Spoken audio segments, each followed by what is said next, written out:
Now let's learn about various tools that can help you create amazing content for your audience. Let's get started.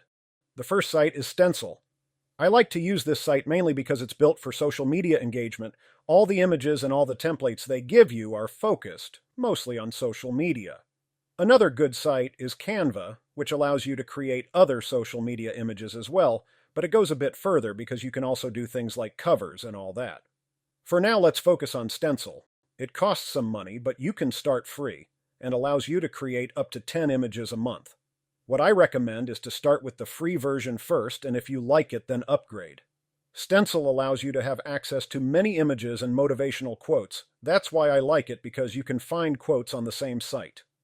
Although maybe you are focusing on knitting, diving, or whatever niche you find yourself in, you can use quotes as we saw in the previous video, but if you know your audience well, which can be all women or all men, you can use generic motivational quotes, which are built into Stencil. This is what we see when you log into Stencil. When you have a free account, you will still be able to see all the images, but the images you don't have access to will be blocked.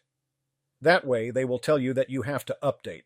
What I recommend you to do first is look for photos that appeal to your audience. The reason we did the audience analysis and looked at affinity audiences was to get a broader spectrum. So now we're not just looking for a specific niche, but we are looking for images that attract these people. We know that our niche is full of women, so we may want to stay with images that attract women, and for that, we can also be guided by the categories of photos. We have animals, beauty and fashion, love, nature, and many more. We are not focusing specifically on the niche, but rather on the person. So let's say we want to use a generic motivational quote for that audience. For example, we are going to use this image here. All you have to do is simply click on it, click on the button, and to enter the text, you double-click and you can write some content depending on the power words you have researched. Or you can just go to the quotes section over here and you can see that they have more than 100,000 quotes. If our audience is women, maybe we can focus on something like confidence and try to find quotes related to women here. We can click on this, and the nice thing when you click is that it will automatically create the text so we can move it over here.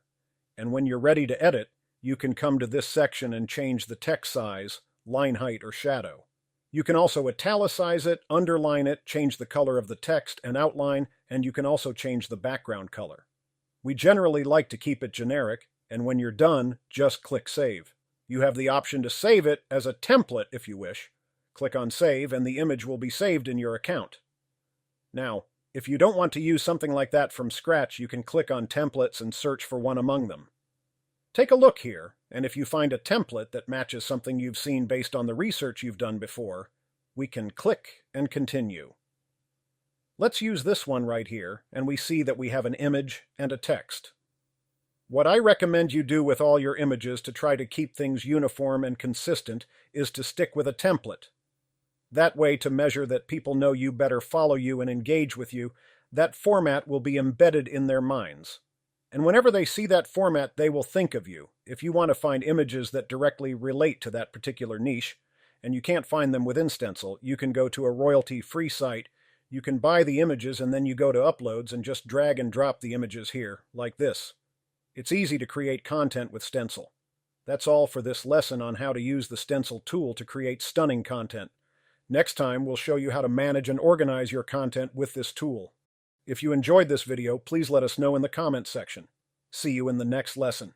And if you're serious about learning and advancing your career, I highly recommend checking out Wiserr.io, where with a free subscription, you will be able to earn certificates for the courses you watch here on our YouTube channel. You will also find several premium courses that you can't find anywhere else. Visit Wiserr.io today.